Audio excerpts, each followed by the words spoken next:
Hello बच्चों, मैं प्रदीप शोकंद आप सभी का स्वागत करता हूं आपके अपने यूट्यूब चैनल पी स्टडी मंत्रा में। आई होप आप सब अच्छे होंगे। प्यारे बच्चों, जैसा कि आपको पता है कि कल आपका एग्ज़ाम है, तो जिसमें 16 क्वेश्चन है जो एक एक नंबर के आएंगे, जिसमें से 5 से 6 क्वेश्चन MCQ आएंगे और बाकी 10 या 11 क्वेश्चन आएंगे वन लाइनर। तो आज हम जो इम्पोर्टेंट जो 270 क्वेश्चन MCQ हैं वो करेंगे, ताकि आपके एग्ज़ाम में काफ़ी हेल्पफुल रही हैं सभी क्वेश्चन। तो चलिए शुरू करते हैं। सबसे पहला जो क्वेश्चन है वो है, कार्यपालिका सरकार का वह अंग है जो कानून में अभिव्यक्त जनता की इच्छा को क्रियान्वित करती है। यह कथन किसका है? देखो, साथ में आंसर भी है, लेकिन आपको आंसर नहीं देखने हैं, आंसर देने का प्रयास करना है। ठीक है, तो किसने कहा था ये? गार्नर ने कहा था, गैटल ने कहा था, या गिल क्राइस्ट ने कहा था? तो किसने कहा था ये? गिल क्राइस्ट ने कहा था कि सरकार कार्यपालिका सरकार का वह अंग है जो कानून में अभिव्यक्त जनता की इच्छा को, किसको? जनता की इच्छा को क्रियान्वित करती है। तो गिल क्राइस्ट ने कहा था इनके।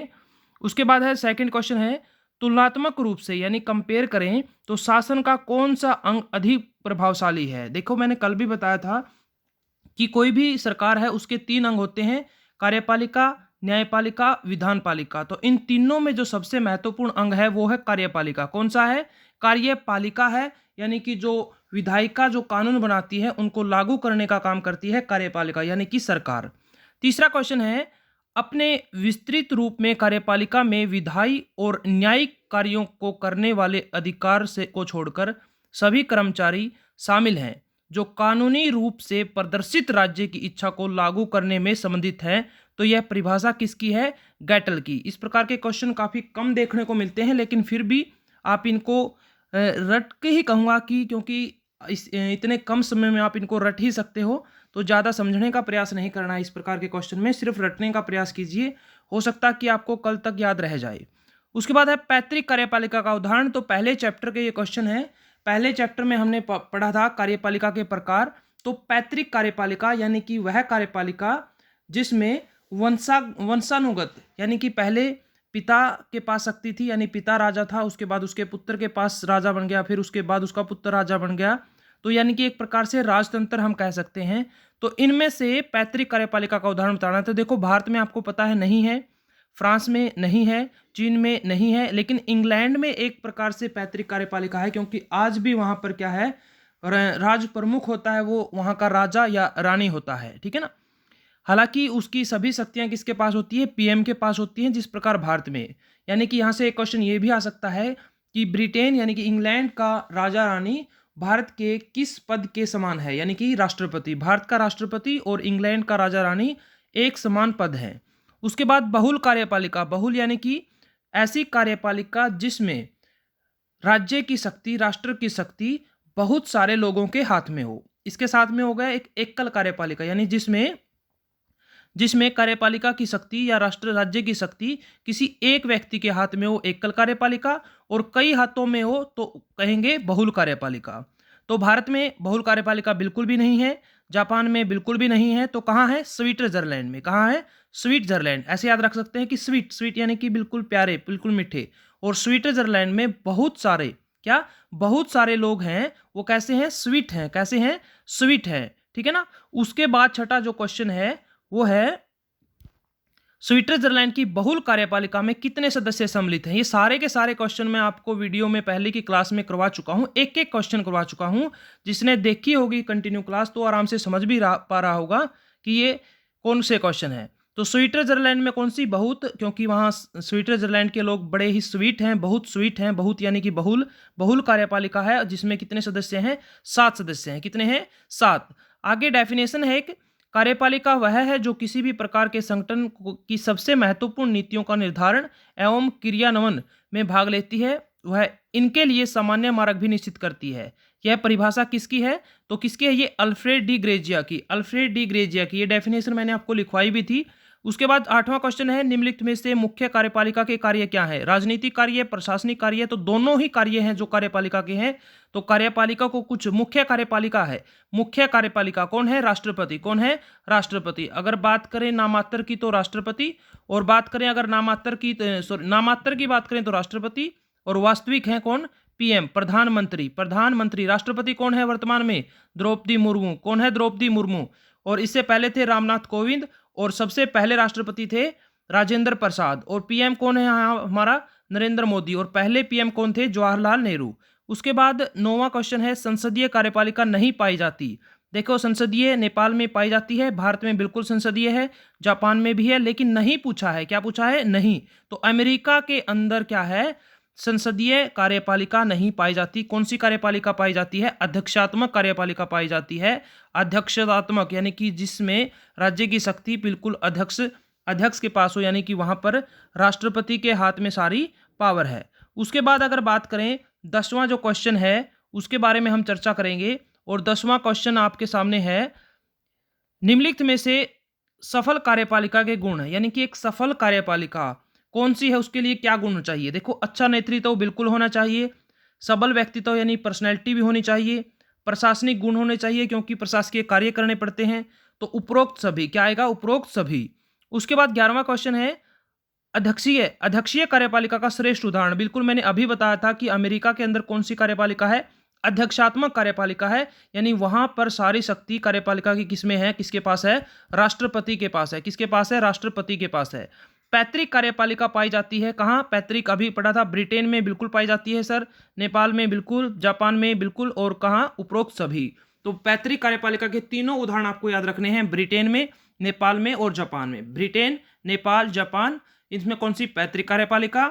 और अध्यक्षीय कार्यपालिका का सबसे अच्छा उदाहरण है अमेरिका, और बहुल कार्यपालिका स्विट्जरलैंड। तो ये सारे क्वेश्चन आपको याद रखने हैं। उसके बाद 13वां क्वेश्चन है, चेस्टर बेनार्ड के अनुसार कार्यपालिका का सर्वप्रमुख कार्य कौन सा है? तो सर्वप्रमुख नीति बनाना, जैसे पोस्ट कोर हमने पढ़ा था, नियोजन करना और संचार करना, यानी कि उपरोक्त सभी आ जाएगा।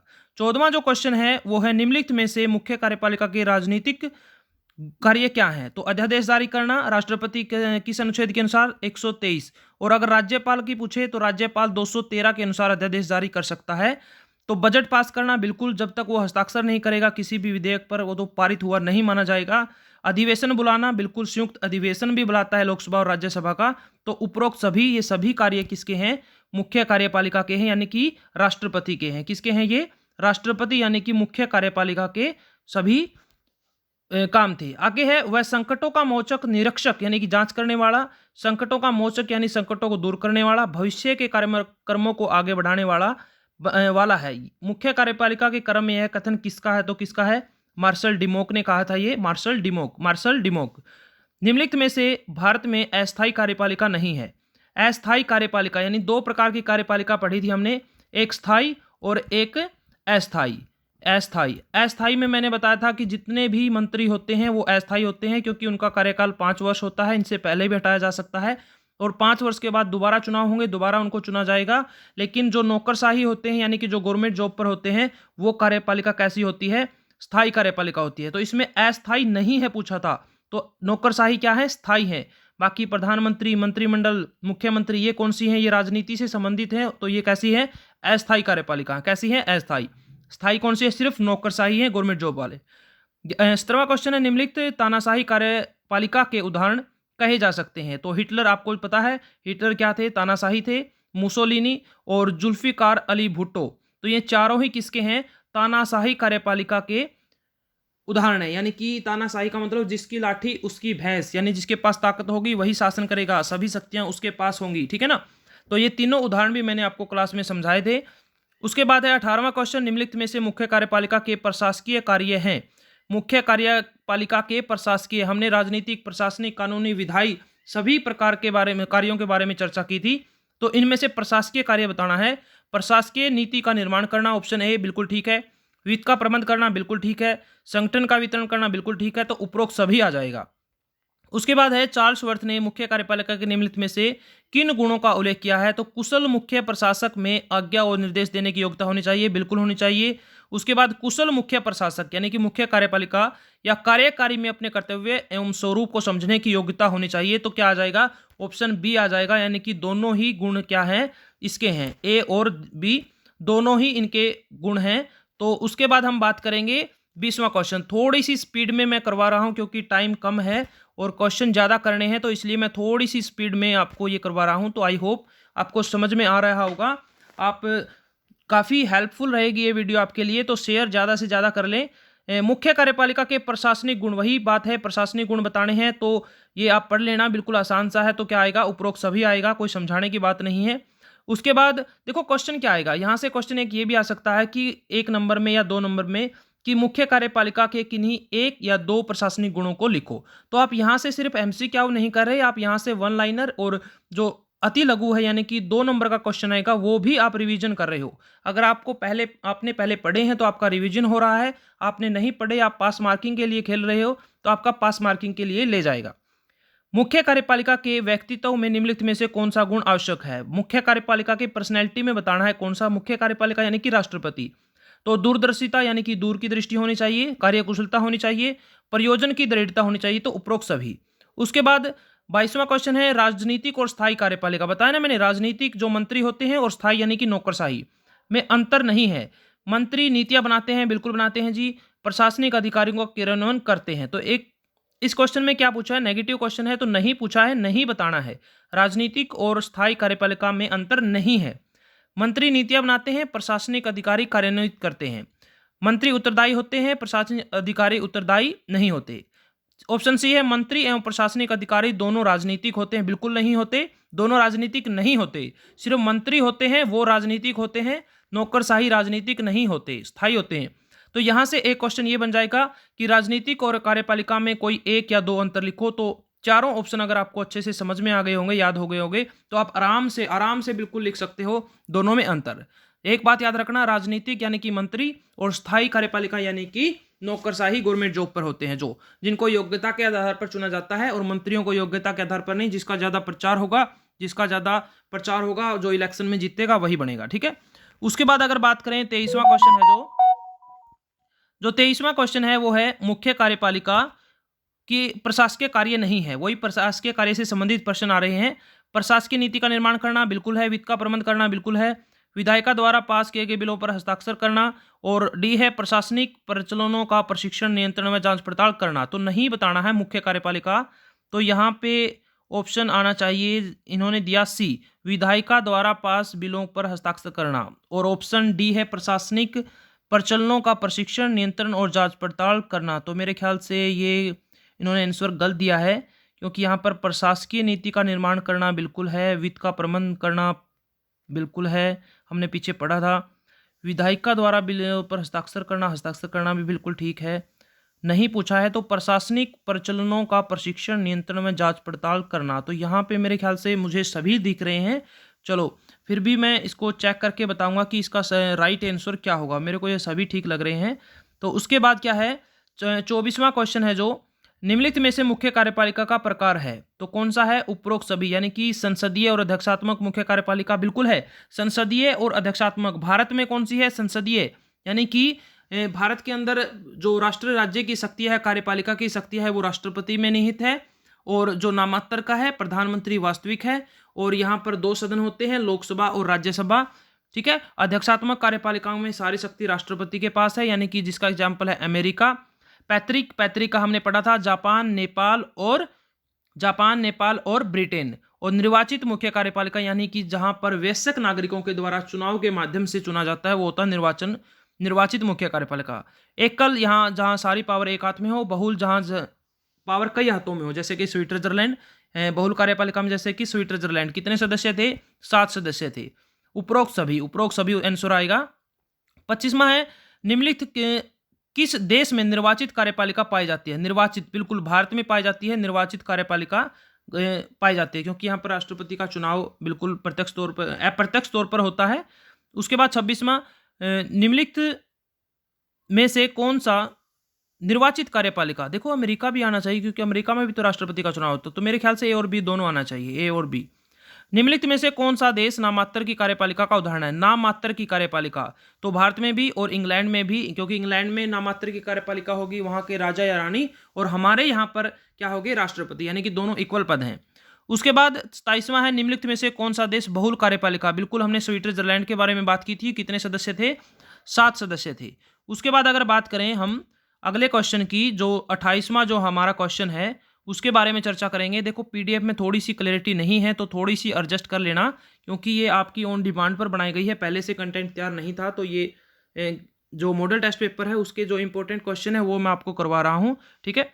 तो राष्ट्रपति को सहायता और परामर्श देने के लिए एक मंत्री परिषद होगी, जिसका प्रधान प्रधानमंत्री यानी पीएम होगा। वह प्रावधान भारतीय संविधान के किस अनुच्छेद में है? कल भी बताया था मैंने, कल की क्लास में भी बताया था, जो इंपॉर्टेंट क्लास करवाई थी मैंने, यानी कि जिसमें मैंने वर्तमान में कौन क्या है, राष्ट्रपति कौन है, उपराष्ट्रपति कौन है, प्रधानमंत्री कौन है, वहां पर मैंने उनके आयु, उनके वेतन और उनके अनुच्छेद के बारे में बात की थी। तो वहां भी मैंने बताया था कि अनुच्छेद 74 में कहा गया है कि राष्ट्रपति को सलाह देने के लिए एक मंत्री परिषद का गठन किया जाएगा, जिसका मुखिया कौन होगा? प्रधानमंत्री होगा, पीएम होगा। तो अनुच्छेद 74 में राष्ट्रपति के बारे में, अनुच्छेद 52 में उपराष्ट्रपति के बारे में, अनुच्छेद 63 में, किसमें? अनुच्छेद 63 में। Very good. आगे 29वां, भारत में मुख्य कार्यपालिका की भूमिका निभाता है। तो मुख्य कार्यपालिका कौन है? राष्ट्रपति। अगर मुख्य कार्यपालिका पूछे तो राष्ट्रपति करना है, लेकिन अगर नामात्र लगाए, वास्तविक लगाए, तो फिर ध्यान रखना है कि क्या करना है, राष्ट्रपति या उपराष्ट्रपति या प्रधानमंत्री। उसके बाद भारत का प्रथम राष्ट्रपति बिल्कुल सबको पता है, डॉक्टर राजेंद्र प्रसाद। सर्वाधिक लंबा काल था इनका राष्ट्रपति के पद पर। और वर्तमान में है द्रौपदी मुर्मू। कौन है? द्रौपदी मुर्मू, जो किसकी जगह बनी है? रामनाथ कोविंद की जगह है। और कौन से कितने नंबर की? 15वीं नंबर की। और महिला में पूछे तो कितनी? दूसरे नंबर की। पहली प्रतिभा सिंह पाटिल थी महिला और राष्ट्रपति बनी थी, और ये अब द्रौपदी मुर्मू बनी है। उसके बाद 31वां है, राष्ट्रपति भारतीय संघ की कार्यपालिका का खालिस्तान प्रधान होता है। राष्ट्रपति भारतीय जो संघ की कार्यपालिका है उसका कैसा, यानी कि यही है वास्तविक। देखो वास्तविक बिल्कुल भी नहीं है, आप ट्राई ऑप्शन भी कर सकते हैं। वास्तविक बिल्कुल भी नहीं है, क्योंकि वास्तविक होता है पीएम। तो अंडरस्टूड बात है। तो सी भी नहीं आएगा, डी आएगा नहीं, तो वैधानिक। कौन सा? वैधानिक प्रमुख है, क्योंकि नामात्र की जगह वैधानिक भी लिखा सकता है। तो राष्ट्रपति कैसा? वैधानिक प्रमुख है। उसके बाद है 32वां जो क्वेश्चन है वो है, संविधान में राष्ट्रपति पर निर्वाचित होने वाले व्यक्ति के लिए कौन सी योग्यता निश्चित है? बिल्कुल 1%, 2 नंबर का क्वेश्चन भी यहां से बन सकता है। 35 वर्ष की आयु होनी चाहिए राष्ट्रपति के लिए, 35, उपराष्ट्रपति के लिए भी 35 और राज्यपाल के लिए भी 35, लोकसभा के लिए 25, राज्यसभा का सदस्य के लिए कितनी? 30। ठीक है ना। तो ये सारी आयु है जो कल की क्लास में भी मैंने आपको कराई थी। वह भारत का नागरिक होना चाहिए, बिल्कुल आसान सी है। वह लोकसभा का सदस्य निर्वाचित होने की योग्यता रखने वाला होना चाहिए, या उपरोक्त सभी। तो क्या आएगा? उपरोक्त सभी योग्यताएं हैं। तो यहां से 2 नंबर का क्वेश्चन भी आप बन सकता है, अगर सभी ऑप्शनों को आप अच्छे से याद कर लेते हो। 33वां है, निम्नलिखित में से संघीय कार्यपालिका बनी है राष्ट्रपति और प्रधानमंत्री से मिलकर, उपराष्ट्रपति और मंत्री परिषद से मिलकर, राष्ट्रपति और मंत्री परिषद से मिलकर। बिल्कुल सी ऑप्शन आएगा, क्योंकि आर्टिकल 74 में लिखा गया है कि राष्ट्रपति को सलाह देने के लिए एक मंत्री परिषद होगी और उसका प्रधान होगा पीएम, यानी कि मंत्री परिषद में ही पीएम आ गया। तो ऑप्शन वैसे आप ए करते, क्योंकि प्रधानमंत्री बड़ा पद है, राष्ट्रपति और प्रधानमंत्री। तो मेरे ख्याल से काफी बच्चे ए ऑप्शन की तरफ जाएंगे, लेकिन बिल्कुल गलत होगा। सी ऑप्शन आएगा राइट आंसर, क्योंकि मंत्री परिषद में ही क्या है, इसका प्रधान कौन होता है? पीएम। तो इसमें ही पीएम आ जाएगा। उसके बाद 34वां क्वेश्चन है, राष्ट्रपति के पद की व्यवस्था कौन से अनुच्छेद में की गई है? बिल्कुल अनुच्छेद 52। अनुच्छेद 52 से कितने? 62 तक, और 63 में उपराष्ट्रपति की। तो 52 में कहा गया है कि भारत का एक राष्ट्रपति होगा। ठीक है। उसके बाद 35वां है, भारत में राष्ट्रपति के चुनाव के लिए कौन सी निर्वाचन पद्धति को अपनाया गया है? तो अप्रत्यक्ष, क्योंकि यहां पर लोग जो देश के नागरिक हैं वो प्रत्यक्ष रूप से सीधे तौर पर वोट डालकर नहीं चुनते, बल्कि जो लोग हैं जो अपने एमपी और एमएलए चुनते हैं। एमपी यानी कि जो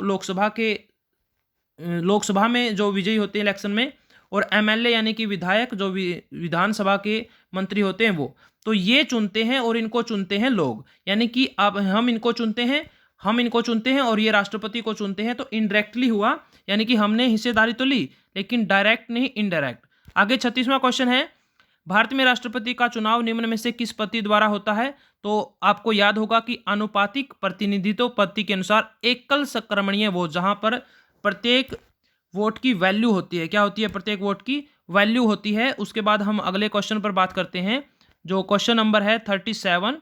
तो 37 नंबर क्वेश्चन के बारे में बात करें तो क्वेश्चन है, राष्ट्रपति का पद धारण करने से पहले कौन शपथ दिलाता है? तो सीधी सी बात है, राष्ट्रपति को कौन शपथ दिलाता है? सर्वोच्च न्यायालय का मुख्य न्यायाधीश। तो आपको याद होगा 24 अगस्त को कौन थे? उदय उमेश ललित, जो 49वें नंबर के थे, लेकिन 50वें नंबर के अभी कौन है? चंद्रचूड़ हैं 50वें नंबर के। ठीक है ना। 9 नवंबर से बने हैं। 10 नवंबर से को अपना कार्यभार संभाला और 2024 तक 9 नवंबर 2024 तक ये अपने पद पर बने रहेंगे। ठीक है। उसके बाद 38वां क्वेश्चन, भारत में कोई भी व्यक्ति राष्ट्रपति पद के लिए कितनी बार, तो कितनी बार भी कोई प्रतिबंध नहीं, यानी कि एक व्यक्ति 10 बार 20 बार कितनी बार भी राष्ट्रपति बन सकता है।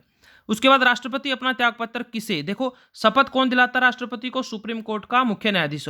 और राष्ट्रपति अपना अगर त्यागपत्र देना चाहे तो वो किसको देगा, उपराष्ट्रपति को देगा। कौन किसको देगा, उपराष्ट्रपति। यहां से एक क्वेश्चन और याद रखना है, अगर राष्ट्रपति अपना त्यागपत्र दे दे तो राष्ट्रपति के पद पर को कौन संभालेगा, तो उपराष्ट्रपति। अगर उपराष्ट्रपति भी ना हो तो सुप्रीम कोर्ट का मुख्य न्यायाधीश, अगर वो भी ना हो तो जो सुप्रीम कोर्ट का जो वरिष्ठ न्यायाधीश है वो संभालेगा।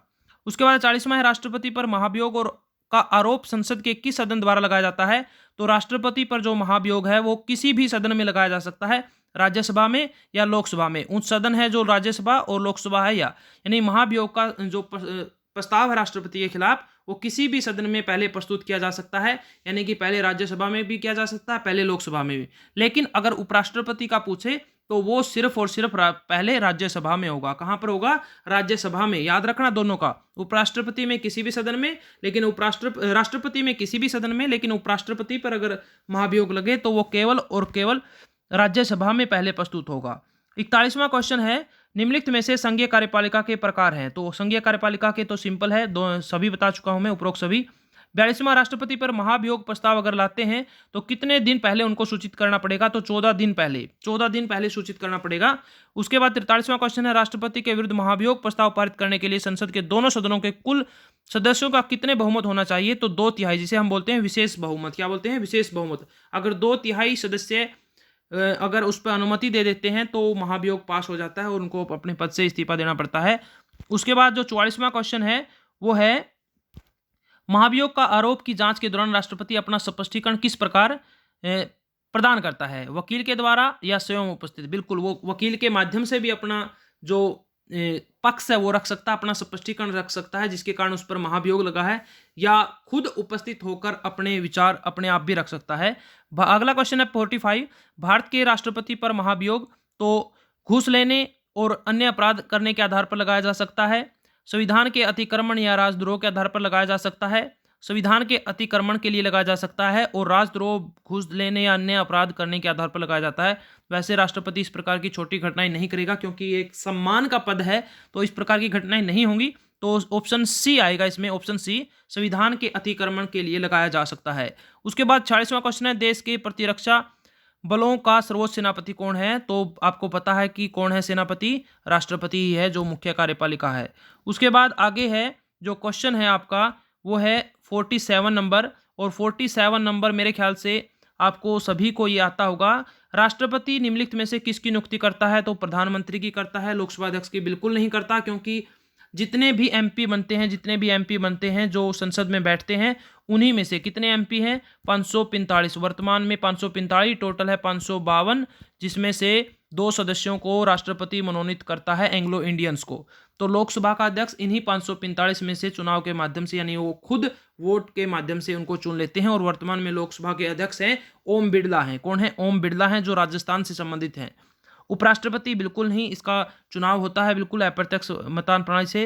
राज्यसभा के सभापति कौन होते हैं, उपराष्ट्रपति होते हैं, सभी को पता है कौन है, उपराष्ट्रपति ही राज्यसभा के सभापति होते हैं, पदेन सभापति होते हैं, यानी कि जब तक वो उपराष्ट्रपति के पद पर हैं वो राज्यसभा के सभापति बने रहेंगे, और जैसे ही वो उपराष्ट्रपति के पद से इस्तीफा देंगे राज्यसभा के सभापति से भी वो अपने आप हट जाएंगे। और उपराष्ट्रपति का चुनाव कोई भी आपको पता है राष्ट्रपति की तरह ही होता है। और उसके अलावा अगर बात करें उपराष्ट्रपति वर्तमान में कौन है, तो जगदीप धनखड़ हैं, जो राजस्थान के झुंझुनू जिले से संबंधित हैं। ठीक है। उसके बाद है, यदि राष्ट्रपति उपराष्ट्रपति दोनों के पद रिक्त हों यानी खाली हों तो कार्यवाहक राष्ट्रपति के रूप में कार्य कौन करेगा, तो मैंने बताया था कि सुप्रीम कोर्ट का जो मुख्य न्यायाधीश है। ठीक है।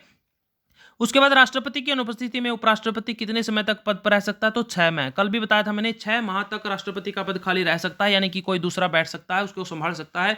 6 महीने के अंदर दूसरे राष्ट्रपति का चुनाव करना होगा और नए राष्ट्रपति को चुनाव चुनना होगा। उसके बाद 50वां क्वेश्चन है, निम्नलिखित में से राष्ट्रपति की कूटनीति शक्ति है? विदेशी राजदूतों व अन्य प्रतिनिधियों का स्वागत करना बिल्कुल है जी। अन्य देशों के लिए राजदूतों व कूटनीति प्रतिनिधियों की नियुक्त करना बिल्कुल है। विदेशों में संधियां और समझौते किसके नाम पर होते हैं? राष्ट्रपति के नाम पर होते हैं। तो ये सभी के सभी सही हैं, तो उपरोक्त सभी इसका आ जाएगा। तो 50 क्वेश्चन हमने कर लिए सिर्फ 24 मिनट में। 24 मिनट में 50 क्वेश्चन कर लिए हैं। यहाँ से 2 से 3 क्वेश्चन मैं लिख के देता हूँ आपको, आएंगे श्योर आएंगे। 2 से 3 क्वेश्चन नहीं, ज़्यादा आएंगे, क्योंकि एमसीक्यू भी आएंगे। तो एमसीक्यू से भी आपको क्वेश्चन मिल सकता है, उसके साथ साथ वन लाइनर में भी मिल सकता है, और 2 नंबर के क्वेश्चन, यानी कि यहाँ से मैं आपको लगभग 16 नंबर के एमसीक्यू आएंगे और 20 नंबर के 2-2 के आएंगे। तो यानी कि टोटल हो गया 36 पास मार्किंग में आपको कराने का प्रयास कर रहा हूँ सिर्फ 1 घंटे की क्लास में। 1 घंटे की क्लास में। तो प्यारे बच्चों, अगर पसंद आ रही है, आपको समझ में आ रहा है, तो प्लीज़ शेयर जरूर करें। शेयर ज़्यादा से ज़्यादा करें, क्योंकि कल एग्जाम है, किसी बच्चे का भला हो जाएगा भाई, कोई पास हो जाएगा। ठीक है ना। उसके बाद 51वां क्वेश्चन है, राष्ट्रपति राज्यसभा में कितने सदस्यों को निर्देशित यानी मनोनीत करता है? तो 12 और लोकसभा पूछे तो कितने? 12, सॉरी 2। लोकसभा में 2, राज्यसभा में 12। याद रखना, कंफ्यूज मत होना। आगे, लोकसभा में उस समुदाय का पर्याप्त प्रतिनिधित्व नहीं होने पर राष्ट्रपति लोकसभा में अधिकतम कितने एंग्लो इंडियन कितने? 2। कहाँ? लोकसभा में मनोनीत करता है। ठीक है। राज्यसभा में 12। आगे, राष्ट्रपति किस प्रकार के विधेयक को सुझाव के साथ पुनः विचार के लिए संसद में, जैसे कि यानी कि लोकसभा में कोई विधेयक पास हुआ तो राष्ट्रपति के पास जाएगा सिग्नेचर के लिए, साइन के लिए, लेकिन राष्ट्रपति उसको वापस संसद में पेश कर देता है पुनः विचार के लिए। भाई मेरे को ये पसंद नहीं आया, आपको दोबारा विचार करना चाहिए। ठीक है। तो कैसे लौटा सकता है? साधारण विधेयक को लौटा सकता है। किसको लौटा सकता है? साधारण विधेयक को लौटा सकता है। ठीक है ना। उसके बाद है 54वां क्वेश्चन, निम्नलिखित में से किसकी अनुमति, यहां से देखो 55वें क्वेश्चन से एक और क्वेश्चन बनता है, धन विधेयक। कोई विधेयक धन विधेयक है या नहीं, इसका निर्णय कौन करता है? लोकसभा का अध्यक्ष करता है। लोकसभा का अध्यक्ष करता है। कौन करता है? धन विधेयक। अगर कोई विधेयक धन विधेयक है या नहीं, इसका निर्णय करता है लोकसभा का अध्यक्ष। तो लोकसभा का अध्यक्ष है जो वो ये निर्णय लेता है। धन विधेयक को राष्ट्रपति वापस नहीं कर सकता, क्योंकि इसमें पहले से ही इनकी अनुमति ले ली जाती है, बाद में तो सिर्फ इनको साइन करने होते हैं। लेकिन साधारण विधेयक को राष्ट्रपति पुनः विचार के लिए भेज सकता है। बदलाव करे या ना करे वो संसद की मर्जी है। उसके बाद 54वां क्वेश्चन, निम्नलिखित में से किसकी नियुक्ति के बिना धन विधेयक लोकसभा में प्रस्तावित नहीं किया जा सकता? तो राष्ट्रपति। तो मैंने यही बात बताई आपको, पहले ही बता दी मैंने। बिल्कुल। आगे क्वेश्चन है जो भारत में राष्ट्रपति अक्षमा प्रदान कर सकता है। बिल्कुल, 2 सिद्धि के, सीधा पढ़ देता हूं मैं इसको, 2 सिद्धि होने के पश्चात, यानी अगर कोई दोषी पाया गया तो दोष से पूर्व तो वो क्या क्षमा करेगा? अगर कोई किसी व्यक्ति पर दोष सिद्ध हुआ ही नहीं तो उसको क्या माफ करेगा? ठीक है ना। राष्ट्रपति की इच्छा पर निर्भर करता है, ऐसा भी कोई वो नहीं है। अगर किसी व्यक्ति पर दोष सिद्ध हो जाए, किसी मृत्युदंड हो जाए, किसी को उम्र कैद हो जाए, उसके बाद राष्ट्रपति चाहे तो उसकी सजा को कम कर सकता है या माफ कर सकता है। उसके बाद, भारत का राष्ट्रपति किसी ऐसे प्रश्न पर जिसमें विधि या तथ्य के प्रश्न अंतर्गत हो किससे परामर्श करता है? तो किससे परामर्श लेता है? वो सर्वोच्च न्यायालय के मुख्य न्यायाधीश से, लेकिन वो उसका परामर्श माने ना माने ये इनकी इच्छा पर निर्भर करता है।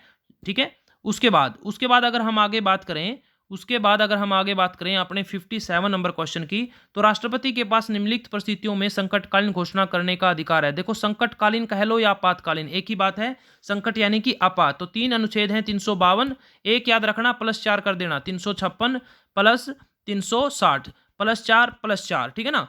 तो राष्ट्रपति के पास निम्नलिखित परिस्थितियों में संकटकालीन घोषणा करने का अधिकार है। तो जब देश में वित्तीय शाख हो, यानी कि आर्टिकल कौन सा? 356, आर्टिकल 356।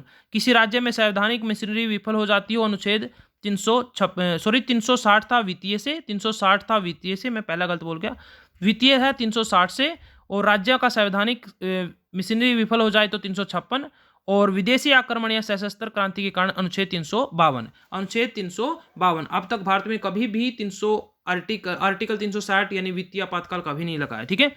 उसके बाद 58 क्वेश्चन है, राष्ट्रपति द्वारा जारी किए गए अध्यादेश किस अनुच्छेद में? 123 के अनुसार अध्यादेश 1, 2, 3 याद रखना।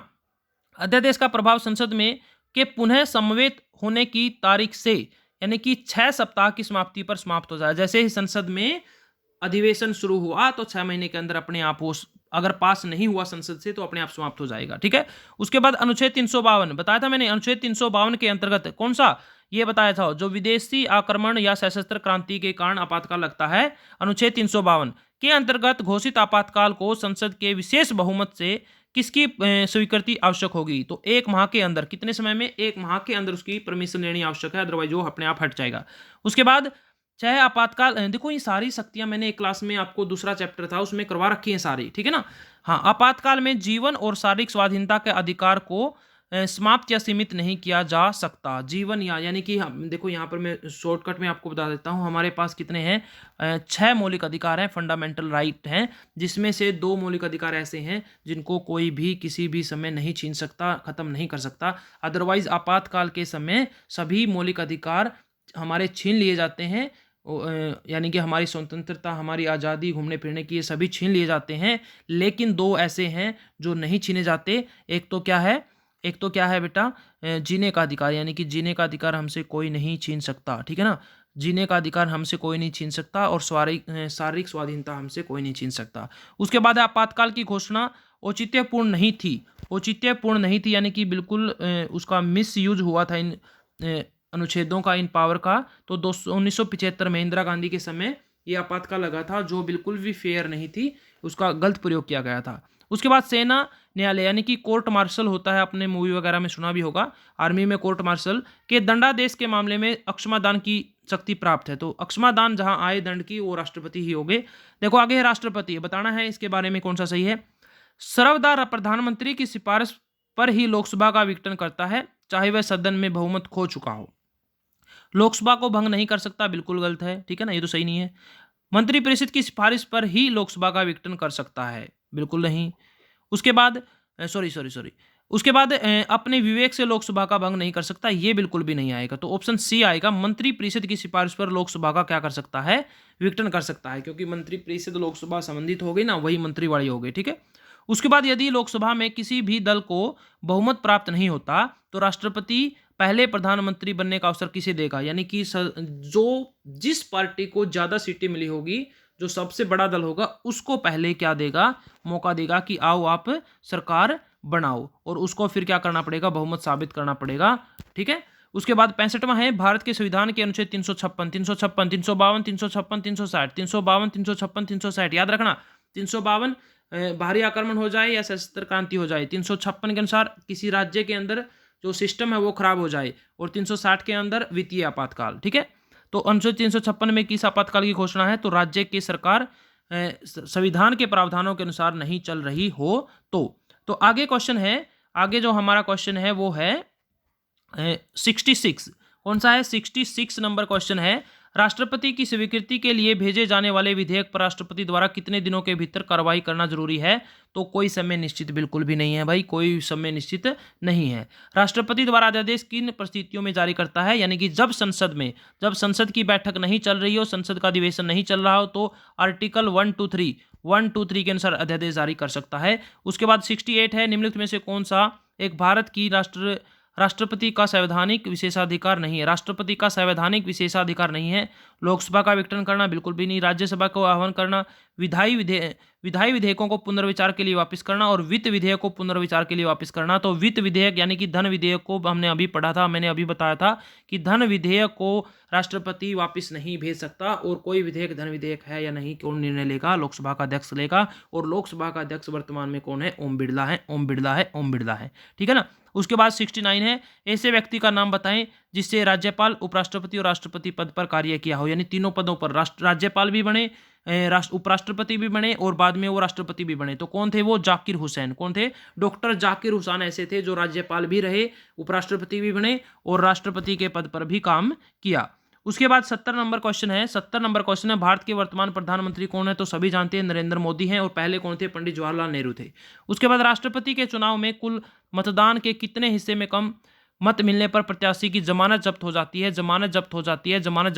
तो 1/6, अगर टोटल वोटों का अगर 1/6 भी उनको नहीं मिलता तो उसकी जमानत जब्त हो जाती है, यानी काफी इंसल्ट होती है, ठीक है। उसके बाद 72 है,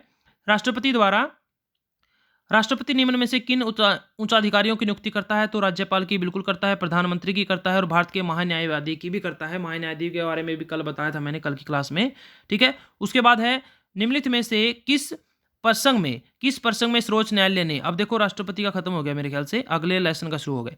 सर्वोच्च न्यायालय ने राष्ट्रपति को परामर्श देने से इनकार कर दिया।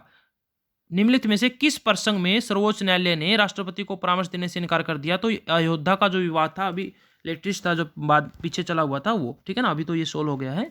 यहाँ पर मंदिर बनने वाला है, राम मंदिर। उसके बाद 74वां क्वेश्चन है, प्रधानमंत्री के राष्ट्रपति व मंत्रिपरिषद के मध्य संवाद चैनल के रूप में कार्य करने की व्यवस्था है। तो अनुच्छेद 78 में, ये आपको याद रखना पड़ेगा। इतना इंपॉर्टेंट तो नहीं है, 74 है इंपॉर्टेंट है, ये इंपॉर्टेंट नहीं है, लेकिन फिर भी याद रख लेना।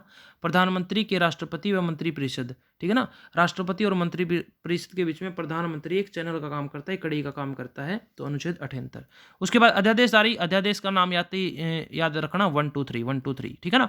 जारी करने का अधिकार राष्ट्रपति को कौन सा अधिकार है? तो विधायी अधिकार है। कौन सा है? विधायी अधिकार है। कौन सा अधिकार है? विधायी अधिकार है। उसके बाद अगर बात करें हम अगले क्वेश्चन की, बिल्कुल अगले क्वेश्चन की अगर बात करें तो मेरे ख्याल से आपको सभी को समझ में आ रहे होंगे, याद भी हो रहे होंगे, तो शेयर करें बेटा, लाइक जरूर करें, लाइक जरूर करें। उसके बाद क्या है, निम्नलिखित में से कौन राष्ट्रपति के निर्वाचन में तो मतदान नहीं करते किंतु उपराष्ट्रपति के निर्वाचन में मतदान करते हैं? तो मैंने बताया था कि राष्ट्रपति और उपराष्ट्रपति में जो निर्वाचक मंडल होता है उसमें कौन कौन सदस्य होते हैं, और उसमें मैंने बड़े अच्छे से समझाया था कि राष्ट्रपति के चुनाव में जो निर्वाचक मंडल होता है उसमें जो मनोनीत सदस्य होते हैं वो नहीं होते, बल्कि विधानसभा हो चाहे किसी राज्य की, चाहे लोकसभा हो चाहे राज्यसभा हो, उसके निर्वाचित सदस्य ही सिर्फ भाग लेते हैं, जो लोगों के द्वारा चुने गए हैं। मनोनीत सदस्य यानी कि 2 जो लोकसभा में मनोनीत है और जो 12 हैं जो राज्यसभा में मनोनीत हैं, वो राष्ट्रपति के चुनाव में बिल्कुल भी भाग नहीं लेंगे, बिल्कुल भी भाग नहीं लेंगे। तो संसद के मनोनीत सदस्य है।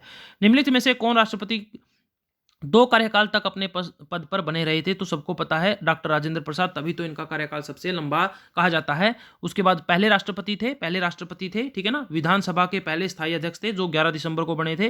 प्रधानमंत्री संसद द्वारा निर्वाचित होता है, लोकसभा द्वारा निर्वाचित होता है, राष्ट्रपति द्वारा नियुक्त किया जाता है, बिल्कुल राष्ट्रपति के द्वारा नियुक्त किया जाता है। उसके बाद 79 है, निम्नलिखित में से किस संघ शासित क्षेत्र में राष्ट्रपति शासन को पहली बार लागू किया गया था? तो गोवा के अंदर कहा किया गया था। कहाँ?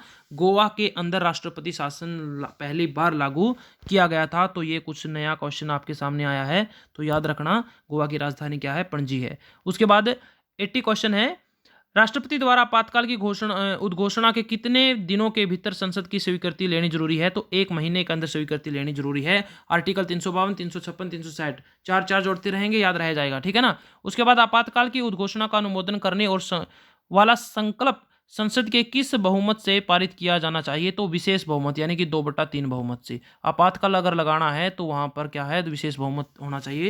यानी साधारण का तो मतलब हो गया जैसे कि 100 है, अगर जिसको 51 मिल गए वो पास हो गया, जिसको एक को 49 मिल गए ये फेल हो गया, ठीक है ना। तो ये हो गया साधारण बहुमत, यानी हाफ से एक ज़्यादा। लेकिन विशेष का मतलब क्या है? 2/3। क्या है? 2/3। जैसे कि 90 सीटें हैं, अगर 60 लोगों ने यस बोल दिया तो यस है, तो यस है भाई। उसके बाद है संसद के दोनों सदनों द्वारा अनुमोदन किए जाने की तिथि से कब तक आपातकाल प्रवर्तन में रहता है? तो 6 माह तक। कितने माह तक? 6 माह तक। उसके बाद लोकसभा के किस बहुमत में से आपातकाल की घोषणा समाप्त की जा सकती है? तो साधारण बहुमत से। अगर लगाना है तो विशेष बहुमत चाहिएगा, लेकिन हटाना है तो क्या होगा? साधारण बहुमत से भी उसको समाप्त किया जा सकता है। पहली बार अनुच्छेद 356 का प्रयोग किया गया बेटा 1951 में। 1951 में पहली बार 356 आर्टिकल का क्या किया गया? उपयोग किया गया। और आगे हम बात करेंगे, बिल्कुल आगे हम बात करेंगे। इस क्लास में कम से कम 100 क्वेश्चन तो जरूर करेंगे, और अगली क्लास में हम सारे के सारे क्वेश्चन कंप्लीट कर देंगे। आगे है, राष्ट्रपति संविधान के किस अनुच्छेद के अंतर्गत वित्तीय आपात की घोषणा कर सकता है? तो वित्तीय आपात की घोषणा 360, 352, 356, 360। अगर बाहरी आक्रमण हो तो 356, राज्य का सिस्टम फेल हो जाए तो 356, और वित्तीय हो तो 360। उसके बाद 85 क्वेश्चन है, 44वें संविधान संशोधन, एक 42वां हुआ था, एक 44वां हुआ था, ठीक है ना। 44वें संविधान संशोधन के अनुसार किस अधिकार को आपातकाल में भी समाप्त या सीमित नहीं किया जा सकता? तो 2 अधिकार हैं जो कभी, हमारे मौलिक अधिकार हैं जो कभी समाप्त नहीं होते, जीवन का और शारीरिक स्वाधीनता का अधिकार, आर्टिकल 21 जीने का अधिकार, ठीक है ना। उसके बाद 1975 में आपातकाल घोषणा किस आधार पर की गई थी? आंतरिक अशांति के कारण जो मिसयूज हुआ था पावर का इंदिरा गांधी के समय पर। उसके बाद 1975 के राष्ट्रपति आपातकाल की उद्घोषणा किसके द्वारा? उस टाइम पीएम कौन थी? इंदिरा गांधी जी थी, लेकिन राष्ट्रपति कौन थे? फखरुद्दीन अली अहमद थे। कौन थे? फखरुद्दीन अली अहमद। ज्ञानी जैल सिंह पहले सिख राष्ट्रपति थे। नीलम संजीव रेड्डी ऐसे राष्ट्रपति थे जो बिना किसी विरोध के चुने गए थे, ठीक है। तो फखरुद्दीन अली अहमद हैं, जिससे जब इंदिरा गांधी ने 1975 में इनका मिसयूज करके आपातकाल लगाया था आंतरिक अशांति के कारण, तो उस समय राष्ट्रपति थे फखरुद्दीन अली अहमद। आगे 89 क्वेश्चन है, यदि आपातकाल की घोषणा के समय या उसके 1 माह के भीतर लोकसभा का विघटन हो जाता है तो नई लोकसभा को कितने दिनों के भीतर इस प्रस्ताव को स्वीकृति प्रदान करनी होगी? तो 30 दिन के अंदर, यानी कि 1 महीने के अंदर। आगे जो क्वेश्चन है 90 क्वेश्चन है, 90वां क्वेश्चन है आपका, 90 क्वेश्चन है।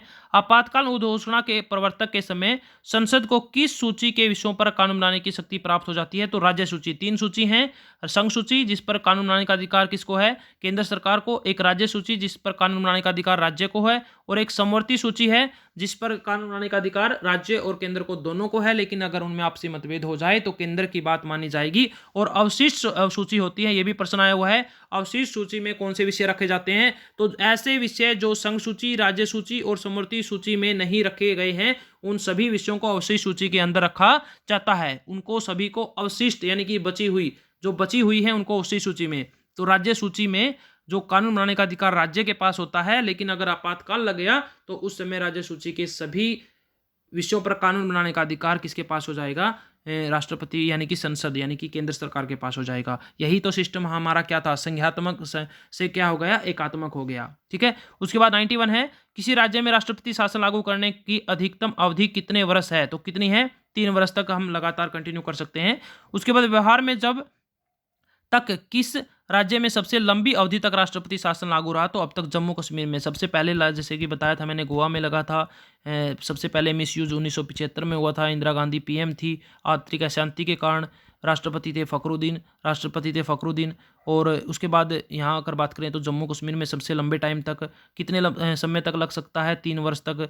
राष्ट्रपति किसके प्रतिवेदन पर किसी राज्य में राष्ट्रपति शासन उद्बोधन करता है? तो राज्य के राज्यपाल, क्योंकि राज्यपाल है वो एक प्रकार से राष्ट्रपति का ही प्रतिनिधित्व करता है, केंद्र सरकार का प्रतिनिधित्व करता है और राज्य को संभालता है। जिस प्रकार राष्ट्रपति होता है उसी प्रकार राज्य में राज्यपाल होता है, यानी समान पद होता है, सम्मानीय पद होता है, सम्मान का पद होता है।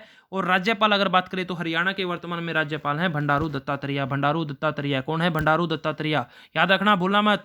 उसके बाद अनुच्छेद 356, बहुत बार आ लिया। अनुच्छेद 356 के अधीन जारी की गई उद्घोषणा का संसद द्वारा कितने अवधि में अनुमोदन आवश्यक है? तो 2 माह के अंदर। पता नहीं कितनी बार रिपीट हो लिया, तो बार बार मैं उसको मेरे ख्याल से रिवाइज करने का कोई फायदा नहीं, समय की बर्बादी होगी, टाइम कम है और क्वेश्चन ज्यादा करने हैं। 95 क्वेश्चन है, अनुच्छेद 356 के अंतर्गत की गई घोषणा को निम्नलिखित में से कौन से परिणाम होंगे?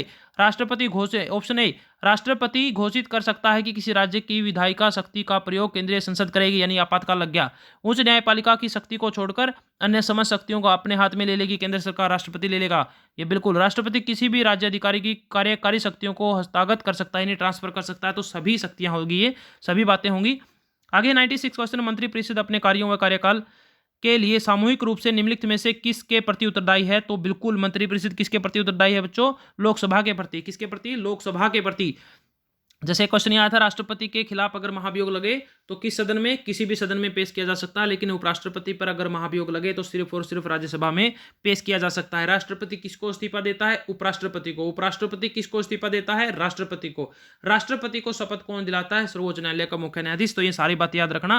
राष्ट्रपति के लिए न्यूनतम आयु 35 वर्ष, उपराष्ट्रपति के लिए न्यूनतम आयु 35 वर्ष और राज्यपाल के लिए भी न्यूनतम आयु 35 वर्ष। 5 लाख वेतन है राष्ट्रपति का, 4 लाख है उपराष्ट्रपति का, 3,50,000 है राज्यपाल का। याद रखना, 1,60,000 है प्रधानमंत्री का। उसके बाद भारत की मंत्रिपरिषद निम्नलिखित में से कौन सा कार्य नहीं करती? तो राष्ट्रीय नीति निश्चित करना, संसद के दोनों सदनों को में बिल पेश करना, ऑप्शन सी, संसद के सदनों में बजट का पेश करना और बिलों की स्वीकृति देना। तो बिलों की स्वीकृति देना भारत के मंत्रिपरिषद का कार्य नहीं है। स्वीकृति कौन देगा? आखिर में साइन कौन करेगा? अपने मुख्य कार्यपालक करेंगे, राष्ट्रपति करेंगे। 98 क्वेश्चन है, प्रधानमंत्री निम्नलिखित से मुख्य सलाहकार होता है? तो प्रधानमंत्री निम्नलिखित का मुख्य सलाहकार होता है राष्ट्रपति का। किसका होता है? राष्ट्रपति का होता है। 98 क्वेश्चन है, प्रधानमंत्री निम्नलिखित में से कोई मुख्य सलाहकार? बिल्कुल, ये हम कर चुके हैं, राष्ट्रपति। उसके बाद है 99, हमारे राष्ट्रपति की वही स्थिति है जो ब्रिटेन के संविधान में सम्राट की है। बिल्कुल, मैं ये बता चुका हूं। ये कथन किसके हैं? डॉक्टर BR अम्बेडकर, जो संविधान के पिता कहा जाते हैं। और 100वां क्वेश्चन है जो आज हम करेंगे, लास्ट क्वेश्चन है। और इसके बाद 1 घंटे के बाद फिर आपकी क्लास होगी, फिर मैं आपके सामने क्वेश्चन लेके आऊँगा। और मैं विश्वास दिलाता हूँ कि जो 16 नंबर के MCQ या 1 लाइनर हैं और जो 20 नंबर के 2 नंबर के क्वेश्चन है, यहाँ से आपका क्वेश्चन गलत नहीं होगा, बिल्कुल नहीं होगा, क्योंकि मैं बार बार बातों को रिपीट करके बिल्कुल एक फास्ट रिवीजन आपका करवा रहा हूँ। तो सोना नहीं है, अभी लेट नाइट तक पढ़ेंगे। कल पेपर है, आराम से उठना, आराम से लेट उठना और पढ़ना है, ठीक है ना, पेपर देने जाना। उसके बाद है प्रशासन के लिए जिम्मेदार है कौन है? प्रधानमंत्री है भाई, वास्तविक कार्यपालिका यही तो है। उसके बाद मंत्री चलो 100 क्वेश्चन है यहीं तक करते हैं, इसके बाद 1 घंटे के बाद फिर एक नई क्लास लेके आऊंगा मैं, आगे के क्वेश्चन फिर कराऊंगा। तब तक के लिए इनको अच्छे से रीड कीजिए, अच्छे से लर्न कीजिए। सिर्फ एक ओपन माइंड से पढ़ना है, ओपन माइंड से पढ़ना है, बिल्कुल ओपन माइंड से पढ़ना है, बिल्कुल अवेयर होकर पढ़ना है, ताकि सुबह तक यानी कल तक आपको याद रह जाए। तो तब तक के लिए बच्चों okay, thank you, have a nice day. अगर क्लास पसंद आई तो लाइक जरूर करें, शेयर ज़्यादा से ज़्यादा करें, सब्सक्राइब जरूर करें। 1 घंटे के बाद फिर मैं आऊँगा आपके लिए नई क्लास लेके, इसके आगे के क्वेश्चन करेंगे, सोना नहीं है बिल्कुल। ओके बच्चों, thank you, have a nice day, take care.